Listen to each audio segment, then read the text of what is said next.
மக்களை இந்த ஒரு பதிவில் நம்ம என்ன பார்க்க போகிறோம்னா, நீங்கள் ஒரு தாவேக்கா தொண்டராக இருக்கும்போது நீங்கள் போயிட்டு மக்கள்கிட்ட பேசும்போது ஒரு சில பேர் உங்கள்கிட்ட அறிவாளித்தனமாக கொஸ்டின் கேட்குறேன் அப்படிங்கிற பேரில் உங்கள் தலைவர் சினிமாலாம் விட்டு வந்திருக்காரு, ஒத்துக்கிறேன், கட்சி ஆரம்பிச்சிட்டாரு, இந்த மாதிரி 3 லட்சம் பொறுப்பெல்லாம் போட்டார், எல்லாம் ஓகே, ஜெயிச்சிருவாரா? நான் வந்து ஜெயிக்கிற கட்சி தான் ஓட்டு போடலான் இருக்கேன், விஜய் ஜெயிப்பாரா? சீட்டாக கன்வே ஆகுமா உங்கள் ஓட்டெல்லாம்? பர்சன்டேஜ் இருக்குது உங்களுக்கு, சீட்டாக கன்வே ஆனால் தானே எம்எல்ஏ ஆக முடியும், எம்எல்ஏ ஆனால் தானே உங்கள் தலைவர் முதலமைச்சர் ஆக முடியும், இதெல்லாம் நடக்குமா அப்படின்னு சொல்லி அறிவாளித்தனமாக உங்கள்கிட்ட ஒரு கொஸ்டின் கேட்பாங்க. மக்கள் இப்படி தான் ஓட்டு போட போகிறாங்க, மக்கள் அப்படி தான் ஓட்டு போட போகிறாங்க, இங்கே பாருங்கள் இந்த எலெக்ஷனில் இப்படி நடந்துச்சு, அங்கே பாருங்கள் அந்த எலெக்ஷனில் அப்படி நடந்துச்சுன்னு சொல்லி ஏகப்பட்ட தரவை எடுத்து வந்து நம்மள்ட்ட காமிப்பாங்க. காமிச்சு புட்டு இதெல்லாம் உங்கள்கிட்ட இல்லை, அதனால் நீங்கள் ஜெயிக்க மாட்டீங்க அப்படின்னு சொல்லி நம்மளை மூளை செலவை செய்கிறேன் அப்படிங்கிற பேரில் நான் வேறு எந்த வார்த்தையும் பயன்படுத்த வேணாம், அரசியல் அனுபவம் இல்லாமல் அரசியல் கருத்தில் பேசிகிட்டு இருப்பாங்க. 2026 தேர்தல் இதுவரைக்கும் கணிக்க முடியாத ஒரு தேர்தலாக இருக்குங்கிறது தொடர்ச்சியாக சொல்லிகிட்டு இருக்காங்க. ஏன் தெரியுமா? இந்த தேர்தல் கொஞ்சம் வித்தியாசமான தேர்தல். மக்கள் 2 வகையாக ஓட்டு போட போகிறாங்க. இந்த பேட்டர்னை சொல்கிறேன். இந்த பேட்டர்னில் தாவேக்கா எவ்வளோ அழகாக போய் உட்காந்துருக்கு, அதனால தான் எங்கள் தலைவர் முதலமைச்சர் ஆவார், எந்த விதமான டவுட்டும் இல்லை அப்படிங்கிற விஷயத்தை கான்ஃபிடண்ட்டாக சொல்லிக்கிட்டு இருக்கோம். சீட்டாக கன்வேயாக தானே கேட்டீங்க, அதை பற்றி தெளிவானமாக அந்த ஒரு பதிவில் பார்க்கலாம். இந்த 2 விஷயத்தை நீங்கள் நம்மளை எதிர்த்து இந்த மாதிரி குழப்புற நபர்கள்ட்ட போய் ஷேர் பண்ணிக்கோங்க.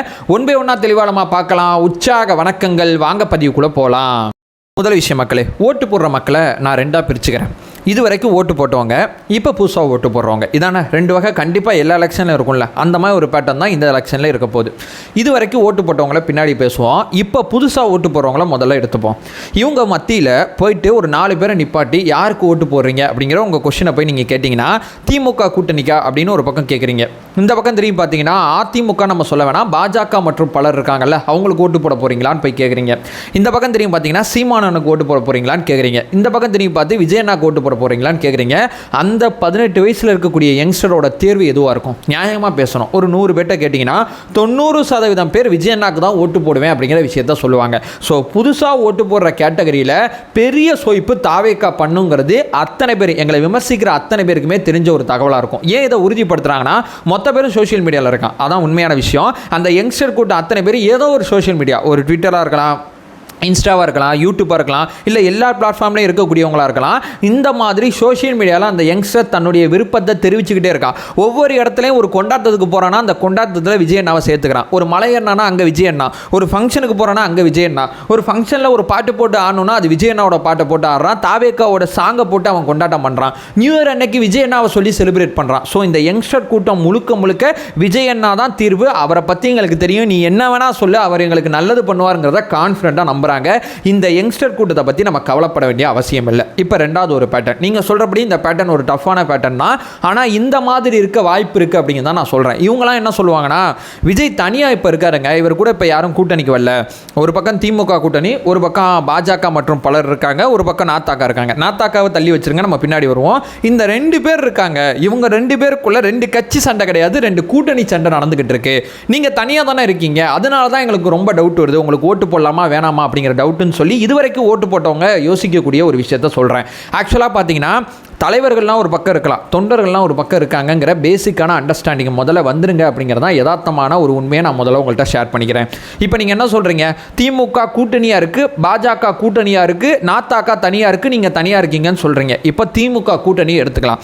இந்த கூட்டணிக்குள்ளே இருக்கக்கூடிய தலைவர்களோட முடிவு எப்படி இருக்குது, அந்த தொண்டர்களோட முடிவு எப்படி இருக்குது அப்படிங்கிறத நீங்கள் நல்லா யோசிச்சு பார்த்தீங்கன்னா உங்களுக்கு ஒரு விஷயம் தெளிவாக புரியும். ஸோ திமுக ஆட்சியில் அதிருப்தி அப்படிங்கிறது ஊருக்கே தெரிஞ்ச உண்மை.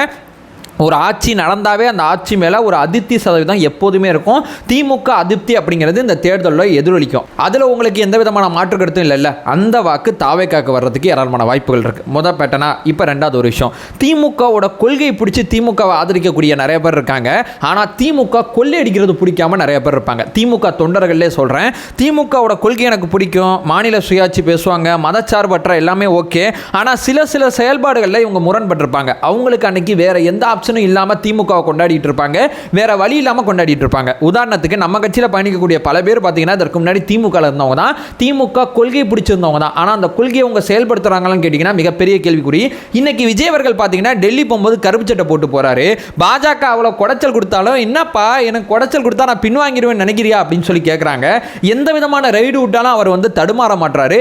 நீ நடித்த கடைசி படம் வெளியாகாதுன்னு சொன்னாலும் அவர் வந்து உங்ககிட்ட நான் கொள்கை சமரசம் பண்ண மாட்டேன், பாஜக எனக்கு கொள்கை எதிரின்னு அப்படின்னு சொல்றாரு. ஸோ திமுகவோட அந்த உடன்பிறப்புகள் கேட்டகரியில் ஒரு பெரிய பிளவு ஏற்பட்டிருக்கு அப்படிங்கிறதா யதார்த்தமான உண்மை. அவங்க தாவேகா திமுகவோட, அதாவது அண்ணாவோட கொள்கைகளை திமுக கடைபிடிக்கல அப்படிங்கிற குற்றச்சாட்டில் இருக்கும்போது ஏதோ புரிச்சு ஏதோ ஒன்று பண்றாங்கப்பா, ஆனால் வேற ஆப்ஷன் இல்லையா அப்படின்னு யோசிக்கும் போது அவங்களுக்கு தாவேகா ஒரு பெரிய தீர்வா இருக்கு. இது ரெண்டாவது ஆப்ஷன். இப்போ மூணாவது, திமுக கூட்டணியில் விசிகா திருமானை நம்மளை நிறையா திட்டுவார். ஏன் தெரியுமா? அவருடைய தொண்டர்கள் நம்மளை நோக்கி வந்துடக்கூடாதுங்கிற பயம்தான். அவருடைய தொண்டர்களோட விருப்பத்துக்கு எதிராக அவர் செயல்பட்டு இருக்காரு. திமுக கூட்டணி மேலே அதிருப்தியில் இருக்காங்க. ஆட்சி அதிகாரத்தில் பங்கு வேணான்னு சொல்லி திருமானனே சொல்கிறாங்க. திருமான மேலே இவ்வளோ குடைச்சல் கொடுத்தும் திருமானே ரொம்ப அமைதியாக இருக்காரு.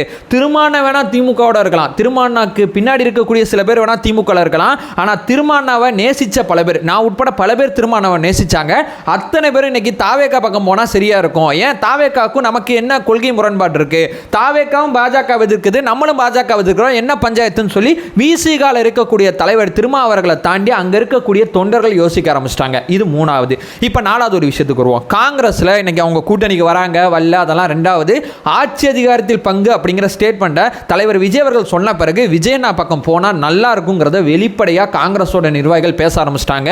ஸோ காங்கிரஸ் எந்த முடிவு வேணா எடுக்கட்டும், அவங்க தொண்டர்களுக்கு விரோதமான முடிவு எடுத்தாங்கன்னா தொண்டர்கள் அத்தனை பேரும் கூட்டணிக்கு தான் ஓட்டு போடுவாங்க அப்படிங்கிற கால்குலேஷன்லாம் கிடையாது. தாவேக்காவை அவங்க தீர்வா பார்ப்பாங்க. இது நாலாவது பாயிண்ட். இப்படி திமுக கூட்டணியில் இருக்கக்கூடிய அத்தனை பேரையும் நீங்க கவனிச்சு பார்த்தீங்கன்னா தலைவர்கள் தான் மேல இருக்காங்க, தொண்டர்கள் அத்தனை பேரும் தாவேக்கா தான் சரியான கட்சி, தாவேக்கா தான் சரியான பேட்டர்ன் அப்படிங்கிற பாயிண்ட் ஆஃப் வியூல இருக்காங்க. அப்படியே நீங்க பாஜக மற்றும் பலரும் பார்த்தீங்கன்னா பாஜக எதிர்ப்பு வாக்கு அப்படிங்கிறது அந்த கூட்டணிக்கு போகாது. பாஜக எதிர்ப்புங்க அப்படிங்கிறது கொள்கை எதிரியா வச்சிருக்கக்கூடிய நமக்கும் வரும், திமுகவுக்கு வரும், ரெண்டு பேருக்குமே வரும். இது நம்ம புரிஞ்சுக்க வேண்டிய மிக மிக முக்கியமான பாயிண்ட். அதே நேரத்தில் அதிமுக தங்களுக்குள்ளே சண்டை போட்டு அதிமுகவோட தொண்டர்கள் நிறைய பேர் சோர்வடைஞ்சிட்டாங்க. கடந்த 8 வருஷமா திமுகவை எதிர்த்து அதிமுக அரசியல் பண்ணிச்சா, அதிமுகக்குள்ளே அரசியல் பண்ணிச்சா? எடுத்து பார்த்தீங்கன்னா உங்களுக்கு ஒரு உண்மை புரியும். அதிமுகக்குள்ளே தான் அரசியல் பண்ணுது. அப்போ அவங்க ரொம்ப நம்பிக்கை இழந்துட்டாங்க. அடுத்த எம்ஜிஆர் வந்துட்டார், நம்ம இந்த பக்கம் போயிடலாம்னு சொல்லி ஏகப்பட்ட முன்னாள் அமைச்சர்கள், முன்னாள் சட்டமன்ற உறுப்பினர்கள் தாவேக்கால இணைஞ்சிக்கிட்டு இருக்காங்க. நேற்று கூட ஒருத்தர் வந்தார்னு நினைக்கிறேன். இந்த மாதிரி நிறைய பேர் வந்துகிட்டு இருக்காங்க. அதிமுகவோட தொண்டர்கள் யோசிக்க ஆரம்பிச்சிட்டாங்க. இந்த பக்கம் பாமக மேலே நம்பிக்கை இழந்துட்டாங்க. என்னப்பா அப்பா புள்ள சண்டையிலேயே நம்மளை முடிச்சு விட்டாங்க போல அப்படின்னு சொல்லி பாமகவை நம்பின பல்வேறு வகையான மனிதர்கள் பார்த்தீங்கன்னா இன்னைக்கு பாமக மேலே அதிருப்தி வந்துட்டாங்க.